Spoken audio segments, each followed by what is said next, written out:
Hey everyone, today I want to share a few tips that helped me grow my hair down to waist length. Like most curly girls, I've been on this journey for years. I think I've been on it since at least 2014 when I finally decided to slow down on how often I straighten my hair. But even after I started Ayurvedic hair care in 2017, I wasn't actually able to experience much length, despite it being healthier and despite using all of these hair growth oils and serums and hair masks.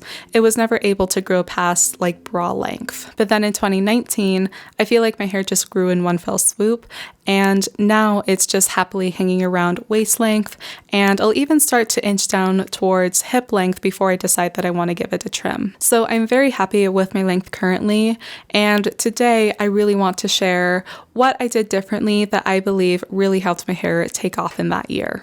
So getting right into number one, if you feel like you are doing everything correctly and your hair in general feels quite healthy, but you're still not experiencing any growth, try taking a closer look at your hair to determine what are the main one or two symptoms or problems that you are experiencing that are not aligned with healthy hair. Do you notice a lot of shedding or breakage? Do you get a lot of split ends, or is your scalp really sensitive? For me, taking note of my actual symptoms helped me put my energy towards the right things. For example, everyone right now is talking about scalp health and how healthy hair begins from the roots. And I took that advice head on.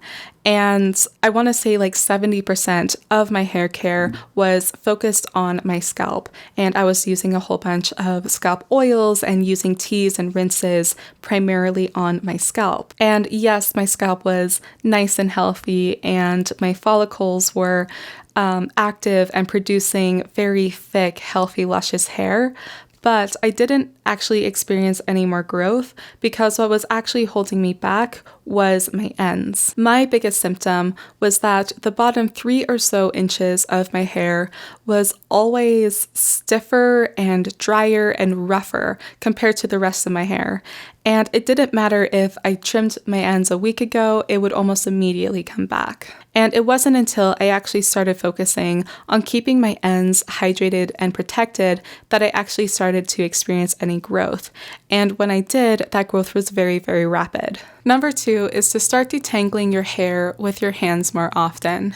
I really do appreciate how convenient it is to use these fancy curly hair brushes to save time on detangling our hair, but personally, I find that when I get into the habit of using a comb or a brush to detangle my hair from start to finish, is that it's so easy for me to get aggressive with it. Like, sure, I do start from the bottom and work my way up, but when I come across a knot, I'm way more likely to just want to rip through it instead of actually take my time and be gentle with it.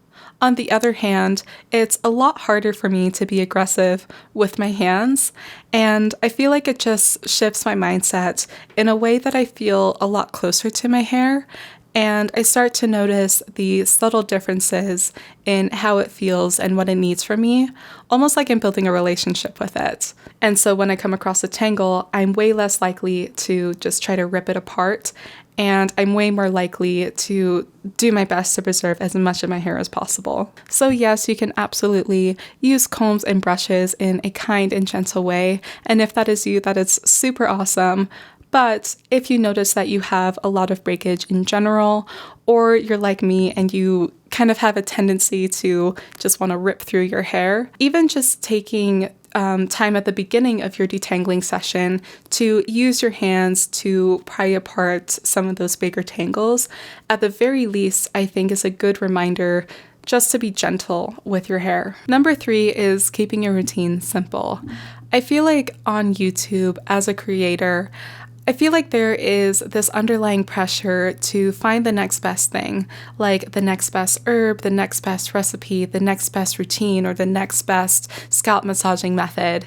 And I feel like as a viewer, or even as a creator, honestly, You just get so overwhelmed with the abundance of information and feeling like you need to keep up with the next trendy herb, or trying to adopt a very involved routine where you're using everything from oils, sprays, rinses, scalp serums every single day of the week. And especially if you are a mother or student or you're working, it's really hard to maintain a routine like that. When I first started Ayurveda, I was definitely doing these more intense routines, and I was using either a scalp oil, a scalp serum, some sort of hair rinse, or an Ayurvedic mask every single day. And then in 2019, I finally decided to just relax a little bit, and I cut down everything into doing just a hair tea that I would use midweek to braid up my hair and keep my ends nice and hydrated. And then on the weekends, I would alternate between using a henna mask, a hot oil treatment, or another Ayurvedic hair mask just on the weekends. And my hair really thrived off that simpler routine. My scalp was just as healthy, and I experienced way less breakage because I wasn't manipulating my hair nearly as much throughout the week.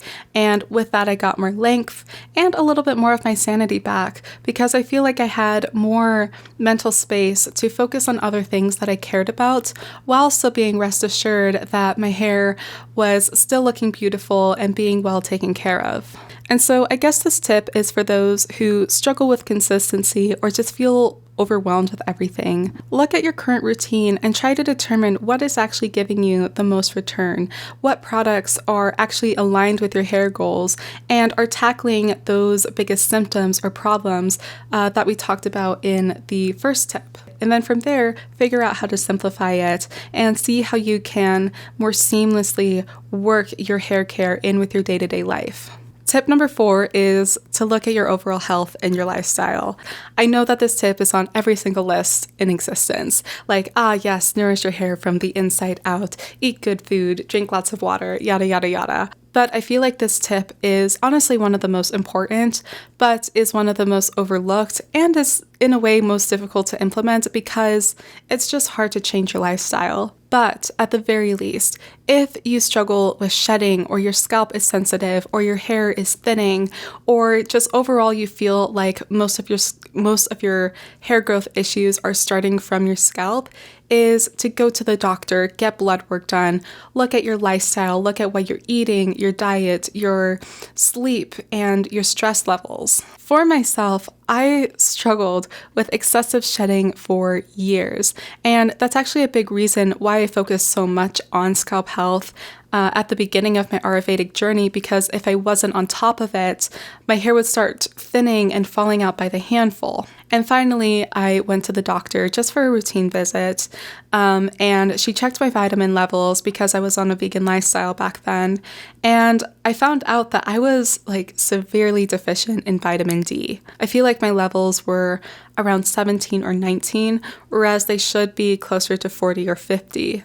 And so later I started taking a vitamin D supplement as well as zinc and a B complex a few times a week.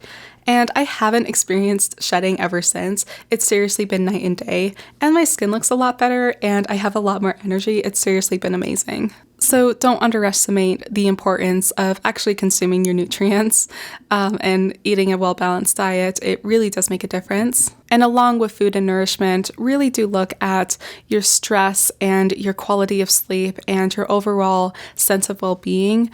One of the most common types of hair loss is telogen effluvium, which is just straight up caused from stress. And I know to be true that the happier you are, the healthier you are. And when you take time to take care of yourself and honor your basic needs of getting good quality rest, taking time to de-stress throughout the day and not running your life in survival mode, is that you are going to see so much improvement in your hair and your skin, and your true beauty and your confidence are really going to start to shine through. Number 5 is to protect your hair, and I know that we've all heard this before. Protect your hair from the sun, protect your hair when you sleep, protect your hair throughout the day and when you play, and from everything that can touch it. We all know how important this step is. I want to take it in a slightly different direction though, because I've gotten actually quite a few DMs of people asking me about protective styles. Like, what sort of hairstyles are most protective? Is it okay if I re-braid my hair every single day? Or redo my bun every single day, or is that considered high manipulation? And another girl reached out to me saying that I think her peers were criticizing her hairstyle, saying that it wasn't truly protective because her ends were still exposed. And I think it's just really interesting how perfectionism and these very rigid rules just tend to show up in these conversations that have pretty much anything to do with lifestyle, whether we are talking about hair care or eating a healthy diet or exercise routines or morning routines. There's always this pressure to follow the rules 100% or to fit into this narrow box that seems to get like smaller and harder to fit in. Like, are you a true vegan if you bought secondhand leather goods? Can you say your hair is curly if it's straight when it's wet? Can you say this is a protective style when your ends are exposed? Can you say you are a true minimalist if you hoard plants? These sorts of things. And I know that when we talk about hair growth and preventing breakage, that we want to find the most protective styles so that we can get the best results. But I think that it is so important to remember that we don't need to be perfect in order to make progress. I like to think of every hairstyle on a spectrum of less protective and more protective, each with their own pros and cons. For example, wearing my hair out like this is probably a little bit less protective because it can just flow wherever it wants to. But if I put my hair into 2 braids, sure, my ends are exposed, but I am preventing so many tangles. Or if I were to wear a loose bun on top of my head, sure, my ends are put away and I'm preventing tangles. But for me personally, I really don't like the way they look on me. And for me, that is a big enough con for me to never want to wear it at all.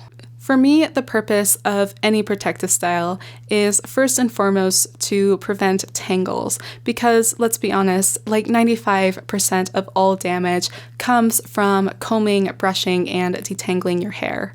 Otherwise, tucking away your ends, protecting your hair from the sun, preventing day-to-day friction from things like resting your hair on the back of a car seat, for example, these are all additional steps that you can take. But do not feel like you are not doing enough or feel like your hair is never going to grow if your go-to protective style is not covering all of these different aspects. Any step you can take up the protective scale is going to give you results. And if you can find a hairstyle that is low effort, makes you feel good and pretty, and you can easily do on a consistent basis, is fantastic. Honestly, it's great, and you are doing more than enough. Anyway, those are my tips, and I guess my mindset shifts that have really helped me grow my hair down to waist length. If you want to see what recipe I use to keep my ends hydrated throughout the week, make sure to check out this video right here.